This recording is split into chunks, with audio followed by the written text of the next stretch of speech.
Tom Whitaker, Christina White, Brian Whitson, Maya Lands. Okay. Yeah. Is everybody admitted? They're getting there. Okay. People keep, okay. Yeah, they'll keep popping up. But at 9 o'clock, you can technically start the meeting. And if you've got most everybody in, Okay. you can take going today. We're good to go. Okay. I don't see everybody's face, so does that matter? Some of them, like the Gulf White Eagle, won't put their face on there. They'll just say Gulf White Eagle. Okay. And like, if you don't see Jed, he may just be still trying to connect with video. Okay. I think we're good. Okay. Tell the judge to let her roll. Judge, you're good to go. I'm gonna mute me too. Okay.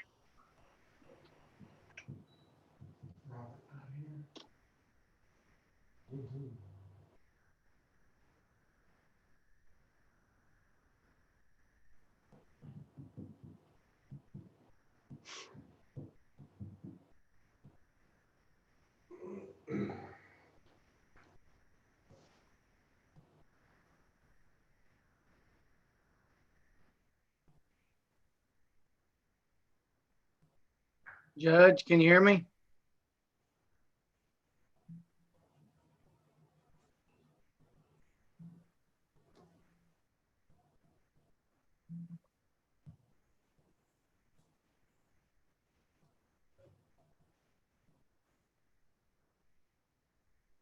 Hello? No.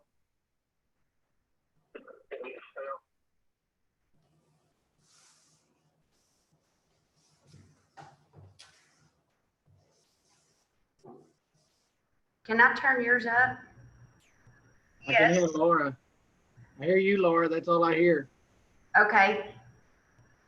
I can't hear everybody either. I can't hear anybody. You might need to go back upstairs. Okay. What?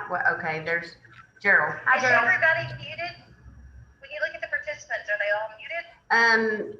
Just Trina and Sam and Christina, the Eagle, Tom, Brian, and Kurt are muted, but everybody else is not. Okay. They're doing the pledge.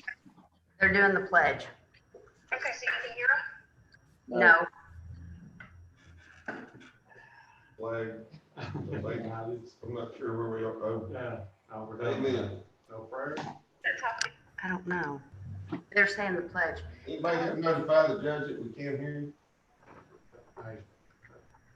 I can't hear. I need I can to hear you, Judge.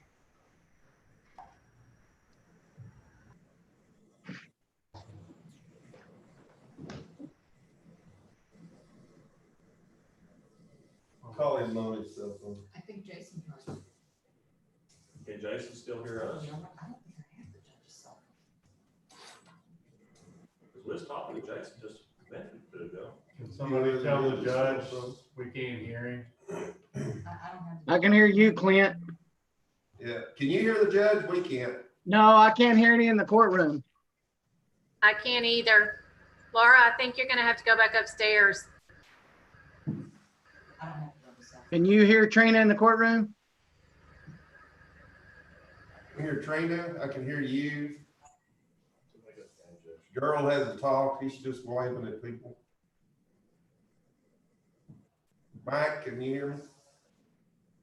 Gerald, Yeah, can you hear the courtroom? no, Mike, can you hear it? Mike can't hear I us. can't hear. Mike, can you hear us? I think Mike's in the courtroom, doesn't he? Lynette, look. Oh, yeah, he is, isn't he? They didn't enable the audio on their devices.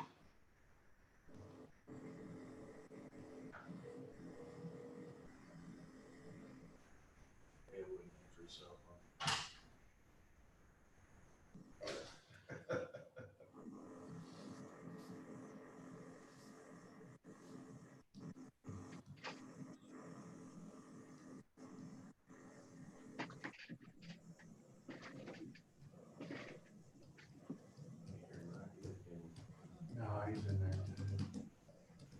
Mike's on his iPhone. He doesn't have the audio enabled on it. The iPhones, you have to actually enable the microphone and enable. Now the judge connected to audio. the audio. He's got it muted, but. It's his computer. Testing, testing, testing. There we go. Yeah, now we can. Yeah. Now we don't. Can't hear Mike still. Not there, Judge. Not muted. Look, the speaker, you're doing, Laura, you're good.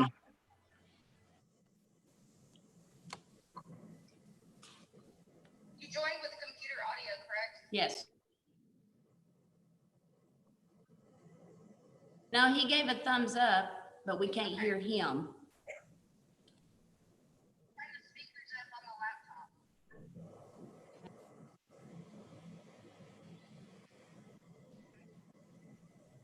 Ask Jason to talk, or somebody to talk. Testing 1, 2, 3. We can hear you. Yes, we can hear you. Okay. We can't hear Commissioner Wright. Well, that's because Commissioner Wright wasn't speaking. Well, we tried talking to him, he wasn't hearing. Okay. My audio should be on. Well, you Yes, are sir. speaking, there's a feedback. This is different feedback on my. Hello. Still can't hear Commissioner Wright. Can you turn off this system then? Hello. Try it. Yeah. Yeah, I think everybody's on now. Okay. How's that? Nope. No, we still have the delay.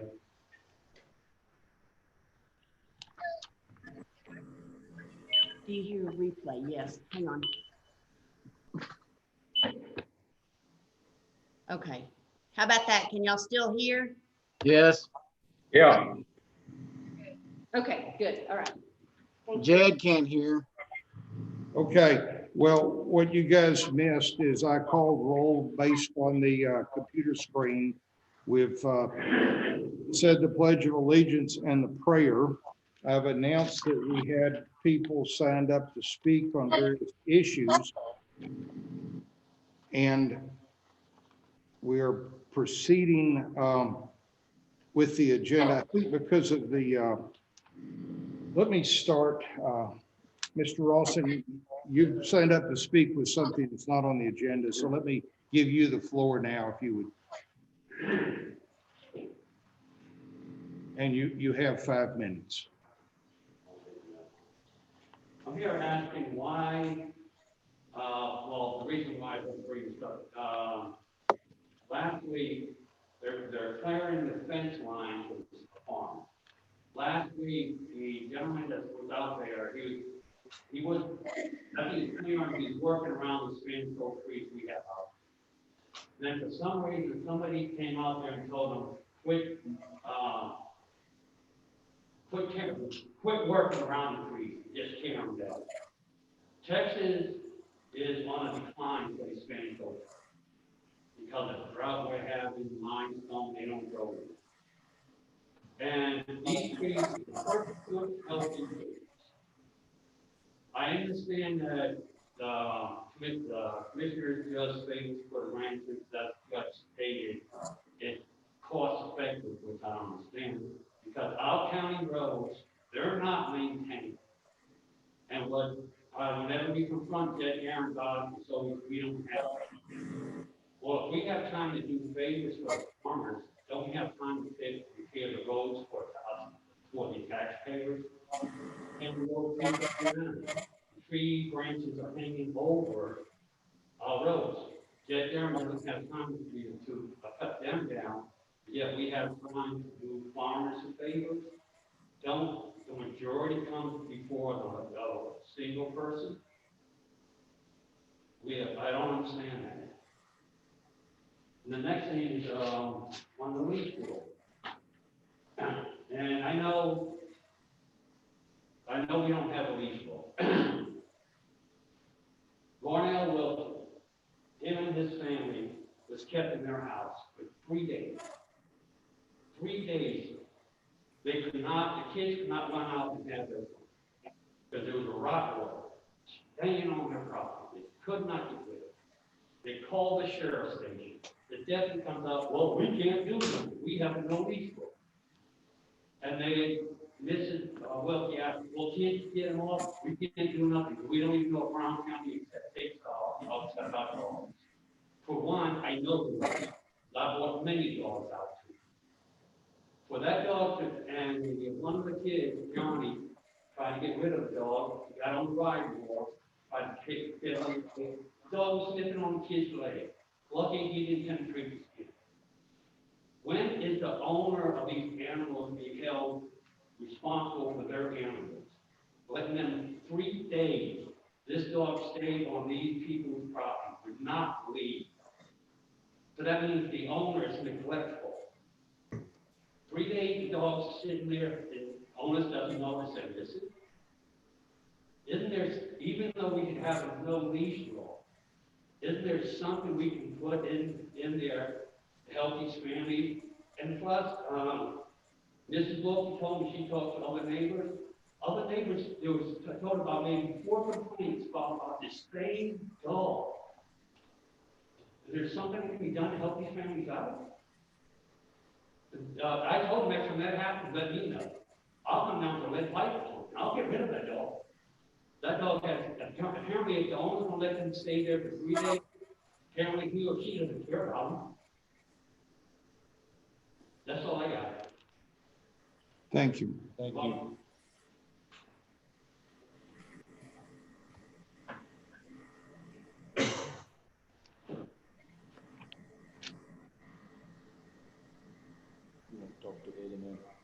No, I think what we're going to do is move on to item 6, which was discussed, tax abatement guideline 6B specifically, because of the number of people we have that want to have input into this. This is purely discussion. The issue is setback requirements. When I have been receiving calls, I've received several from various wind and solar companies asking a guidance on what to put in their application. And I've told them we were very interested in employment, total capital investment, and their proposed setbacks from non-participating landowners. Now, I've been asked what is the minimum? Oh, I can't poke the court myself. That's walking quorum issues. So my view is that there should be setbacks proposed when we deal with the applications, when and if we get them. But they ought to at least propose some setback from the people that aren't in the project. That's really the topic I wanted to discuss with the board. One of the wind farms, NG wanted to weigh in. We have a citizen that wanted to weigh in. But again, no action. This is just to get feedback. Judge, under the old abatement that we had in place here, I thought we had a setback. We had under one of the abatements, there was a setback from occupied residences. It should have been on the Logan Gap abatement, shouldn't it? It was one of those, yeah. I get those two. Whichever, yeah. There's 2 out that way. Yes. But there was a setback from existing residents. Yes. I've asked that And people. I thought we had one from existing property lines too. No, we do not. We do not. Okay. I'm not aware. It's just a resident. Just a resident. So occupied residents. Okay. So if it's vacant residence, that doesn't work. So I guess the issue, the discussion is what is appropriate and what are the different, at least the range of views on it. And maybe we'll start with listening to what NG, and I believe their project is called Pretty Wind Energy. It runs from Pretty area, I think, south toward 84, where we have yet to receive a formal application. Let's give them their 5 minutes to see what their thoughts on it. and then we can hear from Mr. Tomia on, as a resident out there, his thoughts on it. And then the commissioners and the court can talk about, and again, it's just a discussion item, and then we'll move on. Okay. So with that, is Christina White online? No. Okay. Yeah, she is. She's not muted. She's unmuted.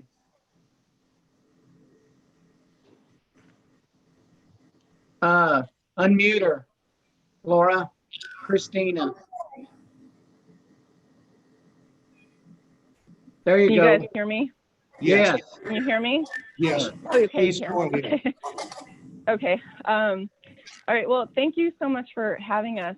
My name's Christina White. I work for NG. I'm the lead developer for the Pretty Wind project that we're developing in the area.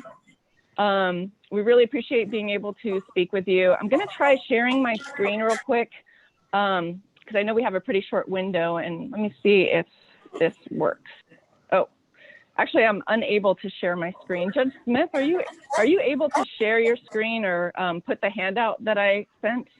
I shared the handout electronically on Friday, not the one she sent this morning or last night. I have mine in front of me. Yes. Sharing my screen is beyond my technology today. Okay. Okay.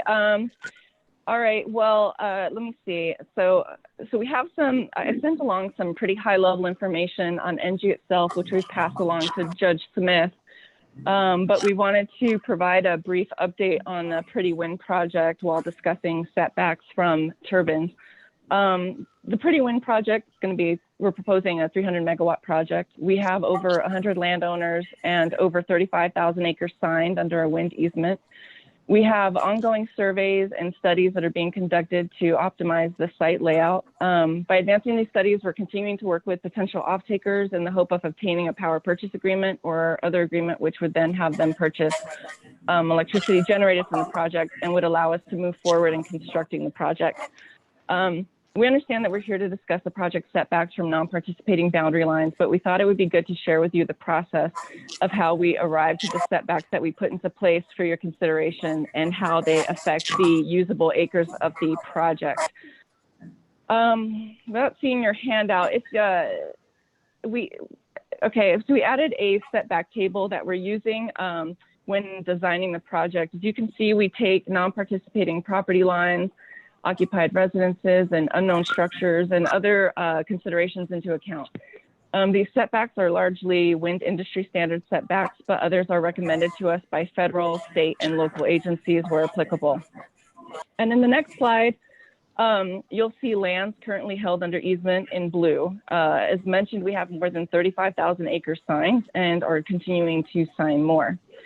The next slide is when you start adding in property line setbacks from non-participating and participating properties. So for non-participating property boundary lines, we have a setback of 1.1 times the tip height. So this is an industry standard metric. So we're roughly looking at 648 to 670 feet away from the property line, depending on the turbine type used. The next slide shows setbacks from occupied residences and other structures.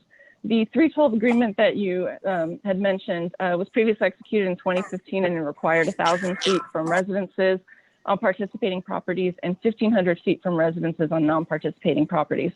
Right now, for all of our occupied residences, we're incorporating 1,500 feet. In the next slide, there are then additional setbacks from roads and highways, and followed after that are setbacks due to environmental constraints like the 300-foot buffer that we're adding from warbler habitat. We also include airspace constraints or radar paths that may be close to or across the area.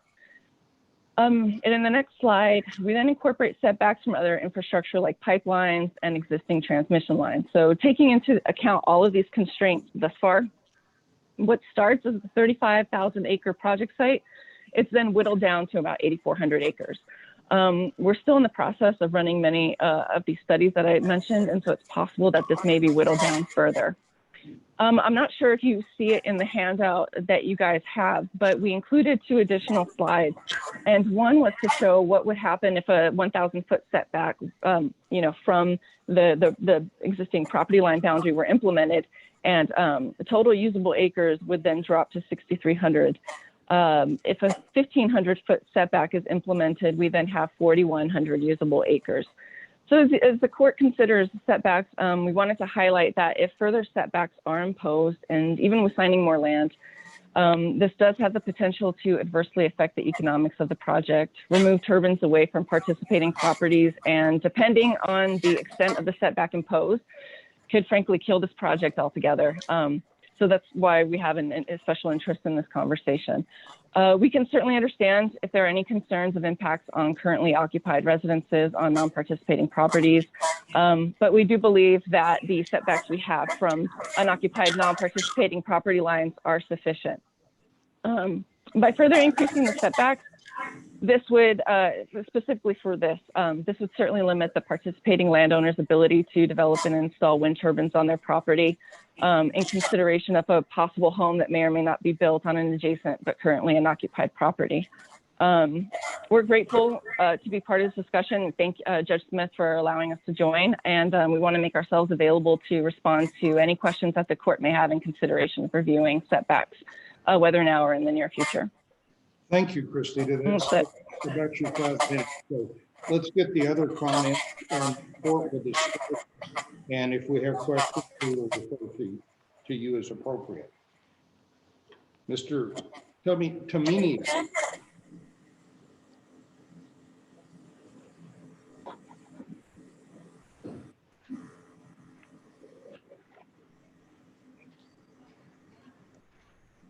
Thank you. I appreciate it. My report.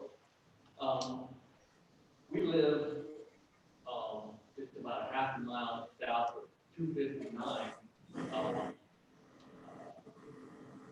to the east of 16. We have 50 acres. We have a home, and we bought about maybe 6 years in November. We moved there. We love Mills County. We looked for over a year before we went back to Texas. My wife from Texas, and so we moved back to Texas. And this was going to be a green home and a piece of property, and we were going to live our life out. And I'm almost 80 years old, and so I don't have a whole lot of time left. We figured, well, we just buy the property, build a house, and have a life. Well, all of a sudden, we found that we were going to be right in the middle of a wind farm.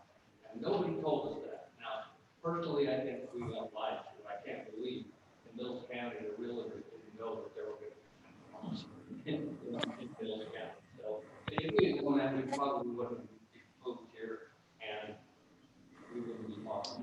Okay, now I'm not against them if they perform service. They're a real plus to the county for revenue, school district for revenue. Property owners that have big lines on their properties, they make good money. I don't have an objection to that. Property owners without their line is a big money because it's known, and we just found out that we had a 13% decrease in our property value for the 100 windows that went around in the last year or so. Now, last year when I talked to the assessor, they said they didn't know that they hadn't had enough sales. Find out, well, we just got our current, and we 13% off the property. And then, as a general note, because we as taxpayers pay for the subsidies, that eventually the cost of electricity from wind farms in the area that the wind farms serve goes up because it just costs more to produce energy. Not to say we shouldn't have it, but that is something that comes in the future. So the our property, when they put the windmills around us, we were really concerned, and that's when we came to the court to see if I get the setbacks. Well, Commissioner, you're right. There was a proposal, but it never got approved. And so now we have to go all about it and do it all over again. But I think we need to kind of rethink what we're talking about as far as setbacks are concerned. we have, our nearest windmill to us is about a mile. The next one is about a mile and a half. And then the next, I'm talking about one windmill. These are the closest. So we're surrounded on the north and on the west and on the south. Now we're proposing another 100 windmills around us, 50 to 100. So we're going to be surrounded. I mean, it's not going to be fun living here. We have to deal with the noise. People say they don't. Well, they do. They have, depending on where the winds are in our house, we can hear it. And then we have this great view all around our house. Now we have, so degraded our way of life, and it created a situation for us that if we can't come up with some way to have a livable situation, we're going to have to move. And if we sell, we're going to sell at a loss. I mean, a loss. Okay? Unless the wind farm company want to buy us out or something to make it worthwhile for us, because if we could sell for where that, we would not be able to have a lifestyle considering what we have. We have to really think. So what I'd like to do is think about a workable, livable setback. And I think that we have to talk about small properties with or without residents. So, and I don't know what you want to consider as small. You know, we have 50 acres, it's like a postage stamp in Texas. So maybe we talk about 300 acres as small. And then we talk about acreage over 300 acres with and without residents. So then we have to talk about what's the setback. How far do we put a tower from a residence or a property line that allows the people that own those properties to have a livable life, and without having this intrusion of all of these windows. I mean, at night it's like Christmas all the time, all red, green lights, and so and I joke about that, but we have pretty nice things. Hills County is a great place to live. We love the hill country home, and if this is all flat land, and we had all of these windmills out there, it would be the same for everyone. But it's not in Mills. It's not in Mills County. Some people that have windmills on their property either don't mind because the revenue is so good, or they have a large enough piece of property where they're not visible. You know, if you have 5,000 acres and they're on the other end of your property, you probably don't even speak, but you get the revenue. You have 50 acres, you can put a wind on it, and so your ham swamp, your neighbors get it, you have no way to control it. Setback is the only logical way to do it, to provide a livable environment for those people don't have. And from a government standpoint, and you all know that the commissioners are commissioners for all people, not just those special interests or those people that have large properties. So I just wanted to say that, whatever your consideration are, and if you want to get into discussion, maybe not now, but at some time, to see about how to do this, I'd be happy to see this. Thank you very much. Thank you, Don. Okay, that's a couple of views. My view was that it should be from non-participating property lines for a couple of reasons. First of all, you avoid the argument of whether a residence is or isn't occupied. And we have lots of seasonal part-time type houses. We have some old houses that nobody's in. Somebody dies, inherits it, and then they move back into it. We run into that in septic all the time. So it just seemed like non-participating property lines was the simplest. It avoids definitional problems, and it provides protection from people that have bought property but have yet to build, because it provides some spacing from the property line. Now, there's no right answer. I mean, you'll find people that don't want to see them. You'll find people that don't want to hear them, that don't like the lights on the top. And, you know, everybody's entitled to their opinion, but I think all we can do is say some reasonable distance. And that's what I wanted to get. Judge. Go ahead, Commissioner Williams. Yeah, I have a question for Christina. On that slide that she posted, doesn't it, am I reading it correct? It already has non-participating as a 1,500 setback. Is that what it says? That's correct. Oh, no. Sorry, from property line itself. It says occupied no. residencies on that. I guess it's yeah. the third one on that table. Right. From occupied residences, we included a 1,500-foot setback, no matter if it was a participating landowner or a non-participating landowner. That's correct. Do we have to print out what she's doing so we can look at it to the board? It was sent to, what she, NG has provided 3 different programs. The one that either the first one or the first and the second ones that came in through, I think it was late Friday, were sent around electronically. I printed one of them, left it in my office.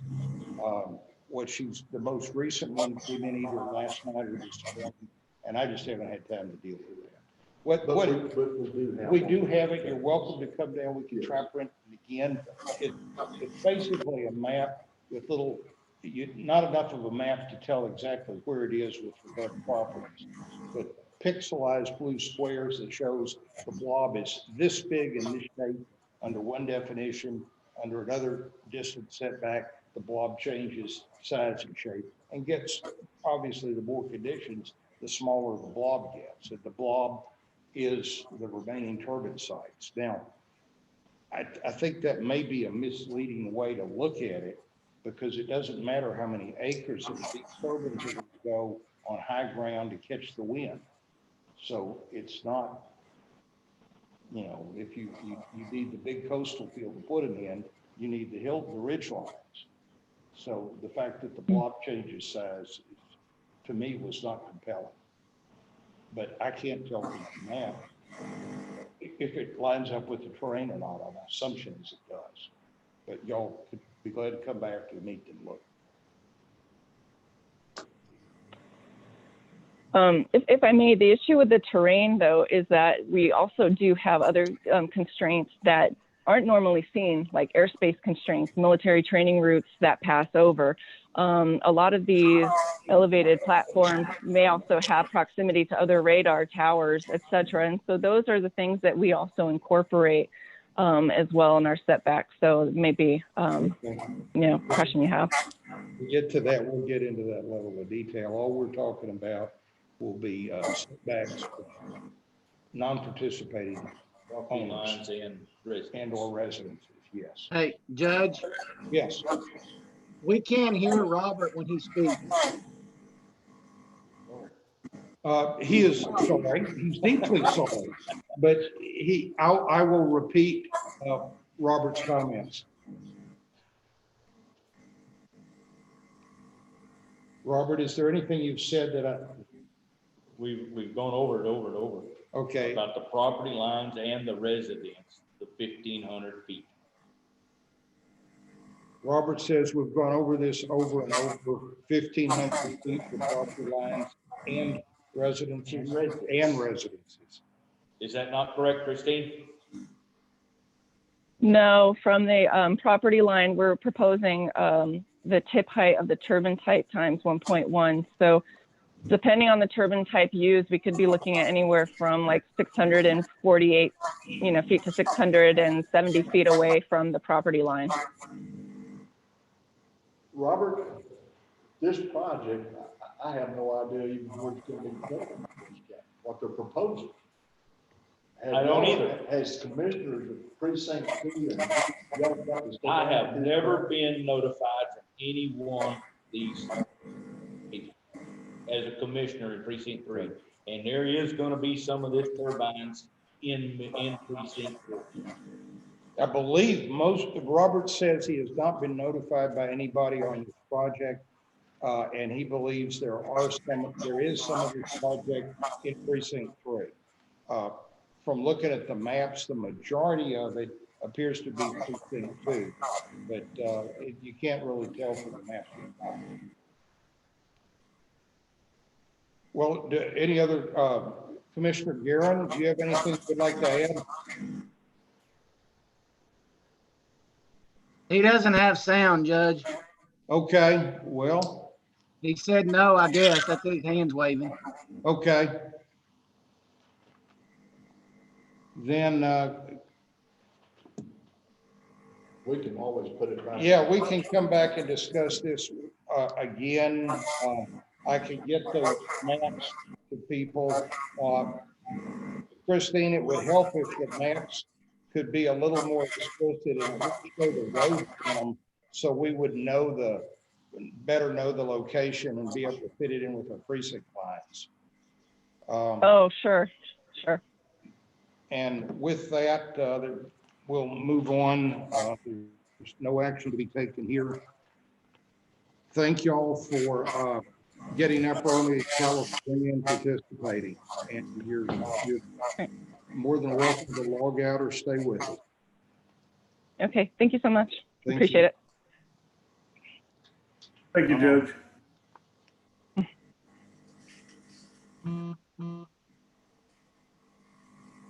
Let's see, we had a consider an act to retain counsel. I had, Commissioner Williams had identified a law firm that represents Nolan and about 30 other counties on wind farms. They're located in Sweetwater. Name is Carmichael and Wetzel. Maybe it's Wetzel and Carmichael. Commissioner Williams and I had a brief phone call with them about a week ago, have sent them some historical information on what we've done here in Mills County. And I invited them to tune in. I don't see anybody here. Judge, this is Alan. I'm here. Yes. Jeffrey Allen. Oh, I'm sorry. I see Jeffrey.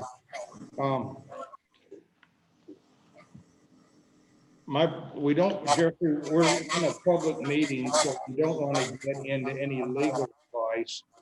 So my proposal to the court was to retain law firm for assistance as long as we can do it at no cost to the county.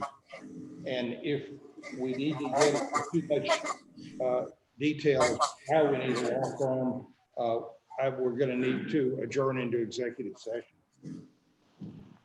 Judge, do we have to consider or act on retaining counsel? The fact that we don't even know the project is back until we kind of hold court against the project? Yes, there is a legal reason to do that. Let's see, we don't have any public participants except the Eagle. Let us go into executive session to discuss the legal reasons that we should retain counsel at this stage. Or I could suggest you talk to Commissioner Williams for some overview, including the offer. Yeah. Well, like I say, I'm just uncomfortable at the present time. I don't know anything about the project, so I can't see us retaining counsel. Okay, we have this doesn't specifically relate to this. We have 2 wind projects.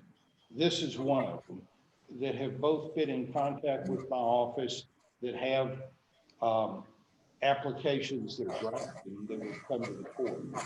Once we get them, then we'll be dealing with some public hearings, meetings, and at that point, our options will be fewer.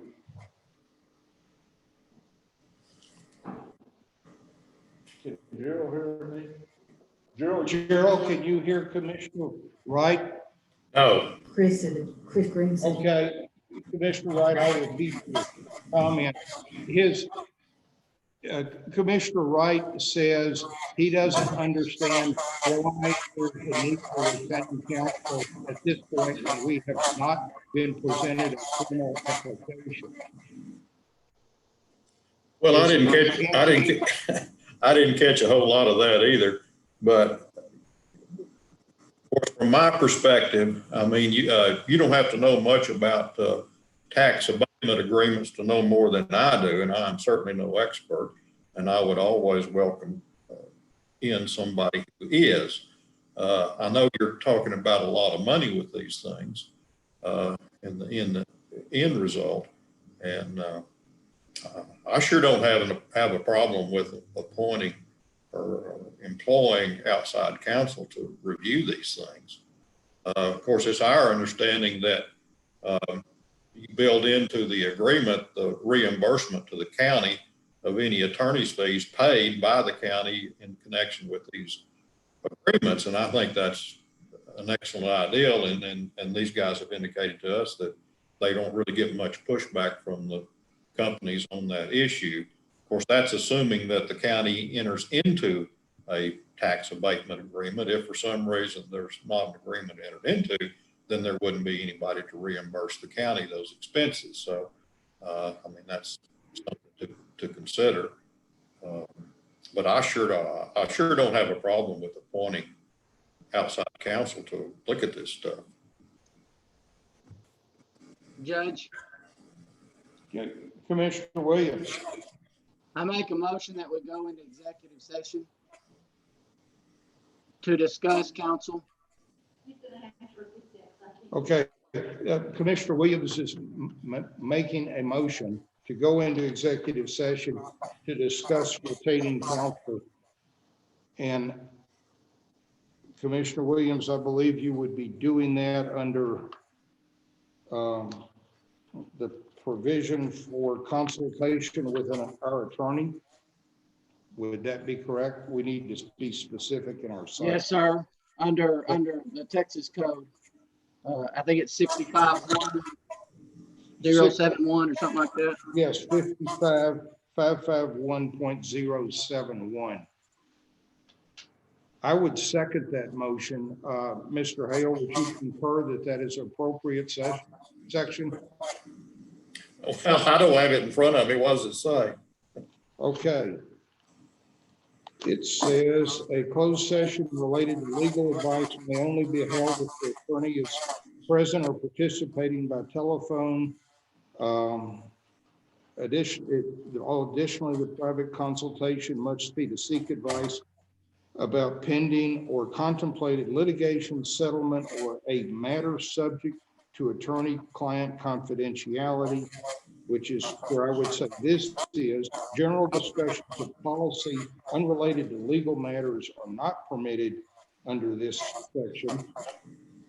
The Commissioners Court may consult with an attorney in executive session to discuss legal issues raised by a proposed contract, but may not discuss the merits of the contract.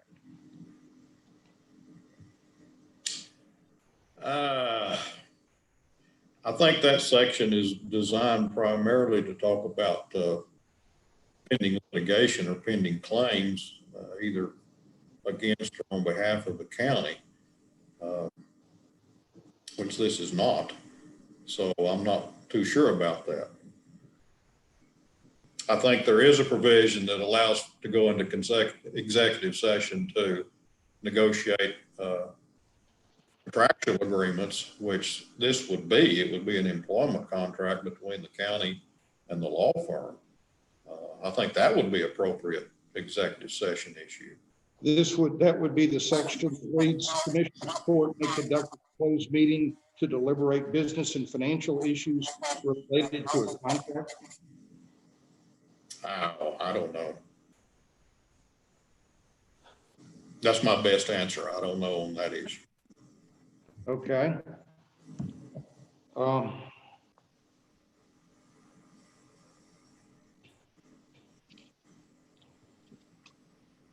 So we have a motion from Commissioner Williams. We have a concern expressed by the county attorney I'm not prepared to second the motion. Is there someone that wants to? Okay. Judge, I feel more comfortable if we table this issue till we're all really informed and get all the information that we need and then discuss it with our county attorney more. I absolutely don't. Commissioner Williams said, Commissioner Wright said he believed he would be more comfortable tabling it until he and all the commissioners could feel more comfortable with the facts or with the situation. And if that was a motion to table, I will second it. Any further discussion on the motion to table? I am gonna chirp in here and say, I think if the county is of the mind to employ counsel with this issue, the sooner they are employed, the better off we are. But that's really all I have to say.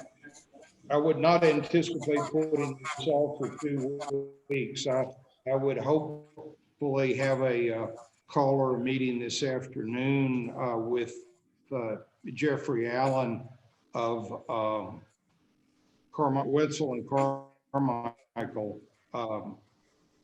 and perhaps Commissioner Williams. I'm sorry, Commissioner Wright, and see if we can't get collectively more informed on a one-on-one basis. Mr. Allen, would you be willing to talk to a couple of our commissioners later on today? Yes, Judge, I'd be happy. I've got a meeting at 1:30. Okay. After that, I'd be. Then we have a motion from Commissioner. Say that again, Mr. Allen. I just said I'd be happy to talk to anyone. Thank you. So we have a motion to table from Commissioner Wright. We have a second from Judge Smith. Is there any further discussion? All in favor, say aye. Aye. Any opposed? One opposed, Commissioner Williams. No, I voted for. Commissioner Gearing. Judge. Okay, you voted for. Okay. I voted for. It's just a delay. Okay. Yes. Commissioner Gearing, I didn't see your vote one way or the other. He voted for. He's voted for. Okay, the vote is 5-0 to table. I think at the end of this meeting, we may actually recess, which we're permitted to do for, I believe, up to 72 hours, meet again and address this issue. So motion carries 5-0. All right, Judge, we'll have somebody from my office will reach out here and get a time for this afternoon with y'all. I appreciate that. Thank you. Thank y'all. Okay, let's get back to our agenda.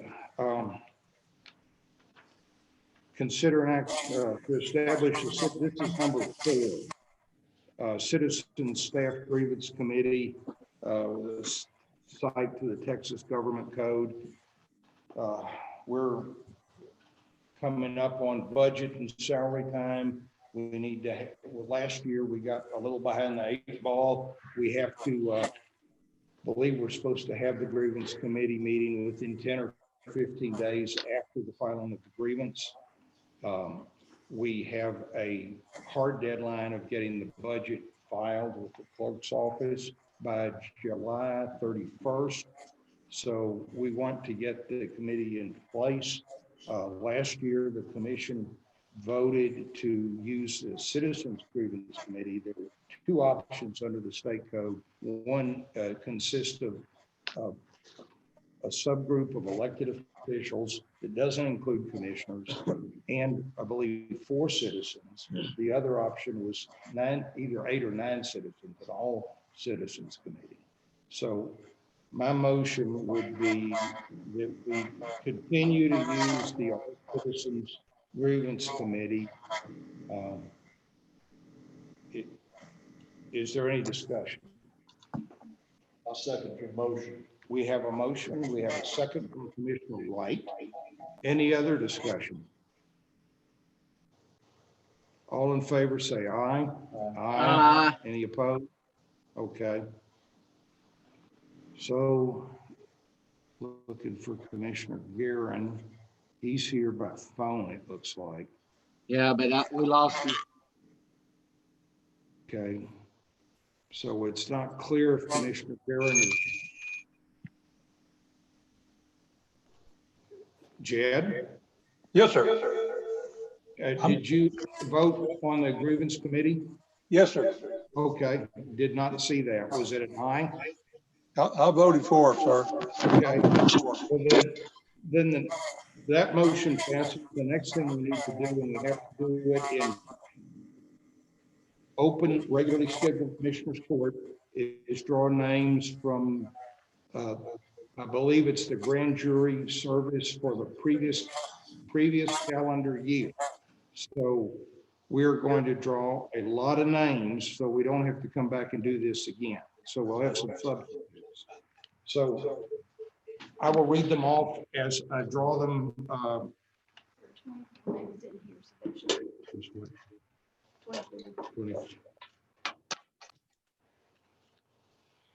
Okay, Annette Dowell, Shelley Lauren Schumann,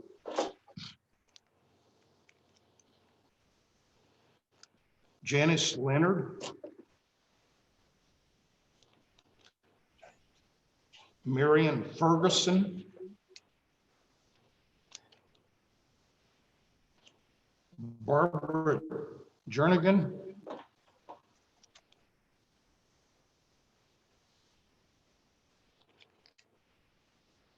Steve Jones,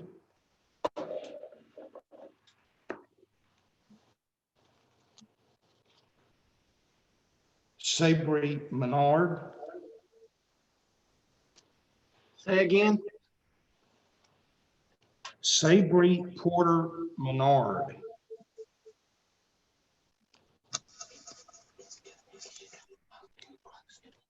Mary Ann Guerin.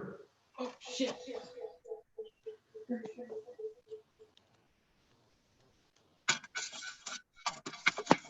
Okay, here's the ninth one, Gary Head. Now we'll draw alternates. Jory Sutherland, first alternate. Gordon Bennett, second alternate. Jessica Pelham, third alternate. Gene Smith, fourth alternate. Tammy Clifton, fifth alternate.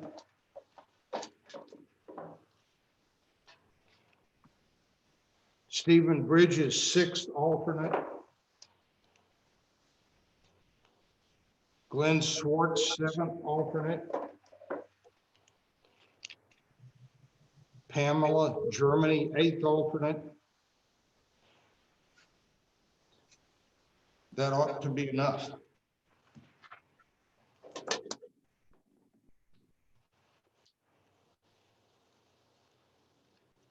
Ms. Foster, I would like to leave these here. I'll take a picture of them and then I'll return them to you. Okay, moving down the agenda, number 7, consider an act on a fireworks ban over the 4th of July. The deadline for doing this under the statute is June 15th. The requirement is that drought conditions exist, and there were specific reference to the Brian Keefe drought index being 575 or higher. And honestly, we're not there. It doesn't look like we're going to get there. I was looking for the exact index. I printed it. It's as of today, the average for Mills County was, I believe it's 171. So we're not going to get from there to 575 by the 15th of June. So I move we table number 7. Second. Okay. We have a second from Commissioner Williams. Any other discussion? All in favor say aye. Aye. Any opposed?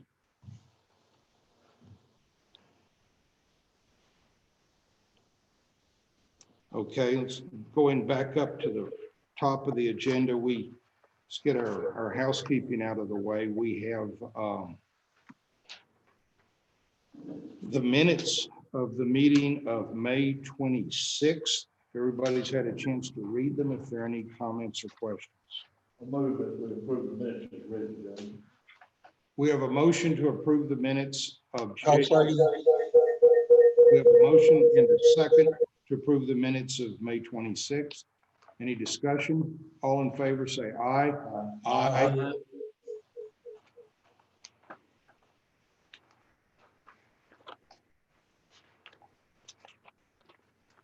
The monthly departmental reports, we have the monthly county treasurer's report,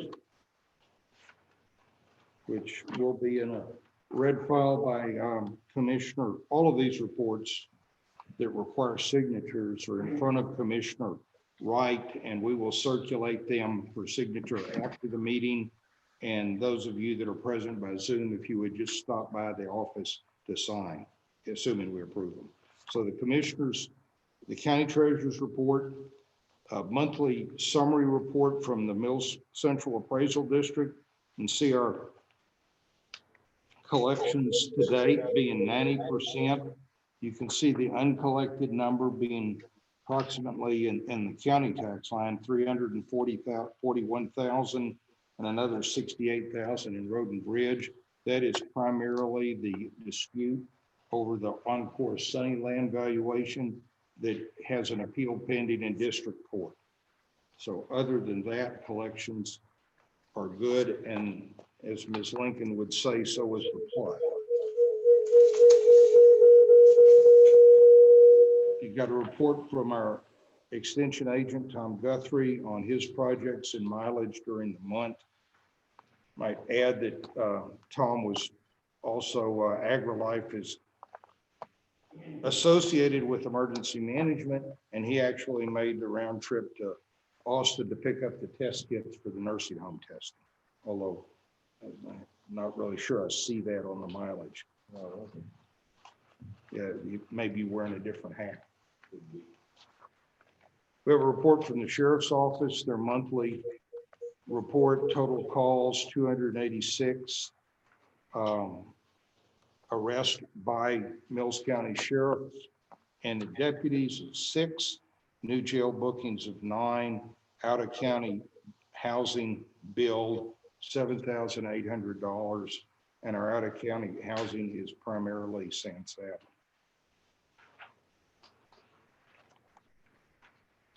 A report from the judge's office, the primary activity there is the septic business has picked up, sold 4 septic permits. Sold is probably not the right word, but it's $1,240 of revenue. The EMS report for the city and the county is attached. We had one problem here at the courthouse. It should be in the city numbers, although it's not really obvious. We had a slip and fall out at this curbside, and delayed ambulance response due to another call, and the second ambulance then hit a deer.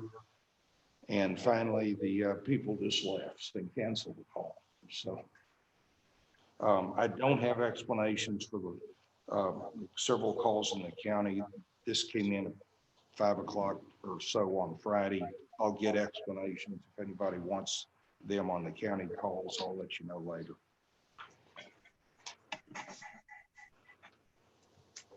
Report from the Veteran Service Officer. See work done on 5 different veterans, and mostly follow up on existing claims, as well as, and it's not in the count, follow up on trying to nail down our VSO's accreditation. the VA working from home is every bit as disorganized as you could imagine. And then we have, let's see, the monthly accounts payable report that was distributed, I believe, electronically to everybody probably Friday. If there are any questions on it, I believe Trina's on the line. Yes. I have a couple. Go ahead. Just clarifying the elevator, that Schindler's elevator, that bill, was that just the checking of the inspection, or was there repairs included in that? As far as I know, it's just inspection. Okay. I believe we have an annual service contract that includes an annual inspection and sign off for the elevator safety certificate. I'm not aware that they found anything that needed fixing. Okay. And the next one is on engine and health. There's quite a few of these. Are these from last month or some of them further back than that are just now coming in bills? No, they're all from last month. Okay. Are they all one case or are they multi-cases there? Multi. Well, probably they're multi. We saw a pickup.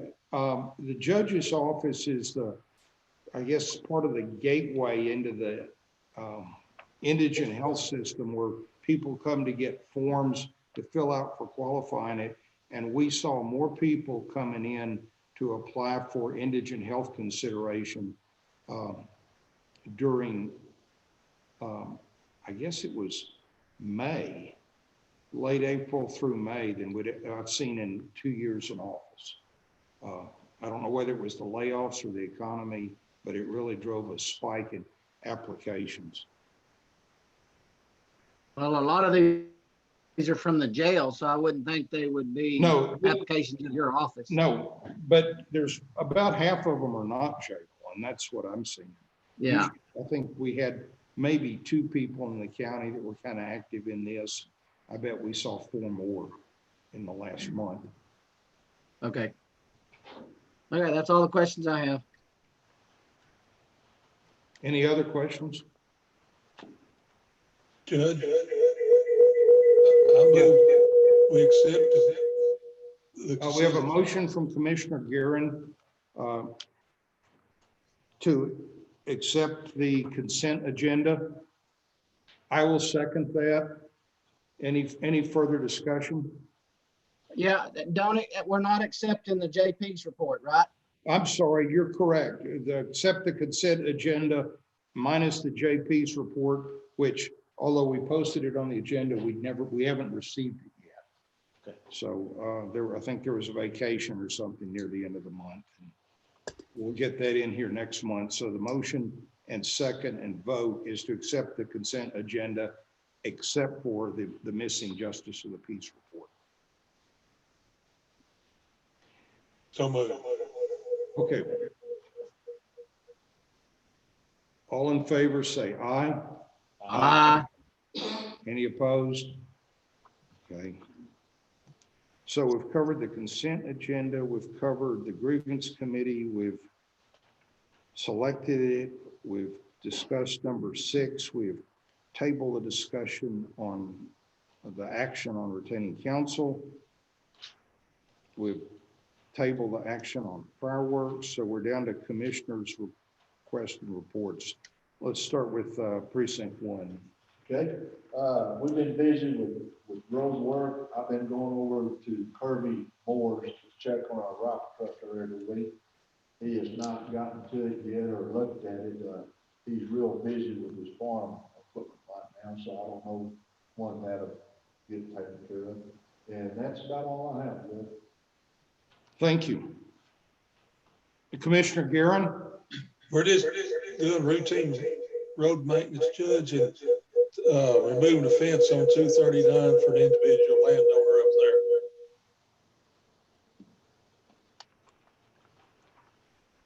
Commissioner Hall? We've been blading roads since we got a little bit of rain around, getting a little dry now, but we're still going to continue to blade roads. We've got our red 2000 model dump trucks. It's got to have a clutch put in it, and it's at the shop at Hussey's at Dimension. They'll be through with it this week. So that's it. To repeat, Commissioner Hall, it's blading and road work, and the red dump truck is in the shop getting the clutch replaced. Commissioner Williams? Done some shredding and tree work on County Roads 416 and 423 and 433. Drainage work on 531. I'd like to thank the landowner there for allowing us, Mr. Williams, to get on, not me, but Michael Williams to get on his property. Blade work on 417 and 421. This blade work also was with one of the landowners that tried to reshape the road himself. We had that discussion. I think it's all good now after visiting with him. Only other thing I want to mention is one of my road hands kind of pulled a muscle about 3 weeks ago in his shoulder. And so he's getting further testing on that. And with doctors telling him that he can't work right now. So just letting everybody know that that situation is going on. Other than that, that's it, Judge. Thank you.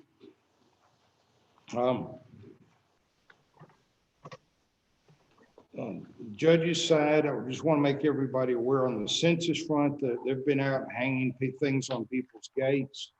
We're still running just over 30% of self-registration versus statewide of about 54%. And other counties in the neighborhood running, say, 35 to 48%. So anything you can do or encourage people in your day-to-day interaction to turn in their census forms or complete them online would be helpful to us in our future funding. Had a letter from the owner of Smoky Bend last week asking for work on his road between the gate and the highway. I'll get that letter to the commissioner. Okay, you've got it. And that, I believe, is all. I want to thank Laura Wilson, who has been behind the scenes today trying to run Zoom. This was a complicated meeting that, although we had a few glitches, was better than it could have been by a long shot, thanks to Laura. And there being no further business, I would entertain a motion to adjourn. Oh, we don't adjourn? Wait, recess. Very good catch. Thank you. Was that your comment too? Okay, I move we recess the meeting pending reconvening on notice to consider retaining counsel. I'll second that. We have a motion and a second to recess. All in favor say aye. Aye. Okay, we are, Commissioner's Court is recessed. Thank you, Mike. You can take that. Okay, you send me, Robert? No, I sent them around electronically.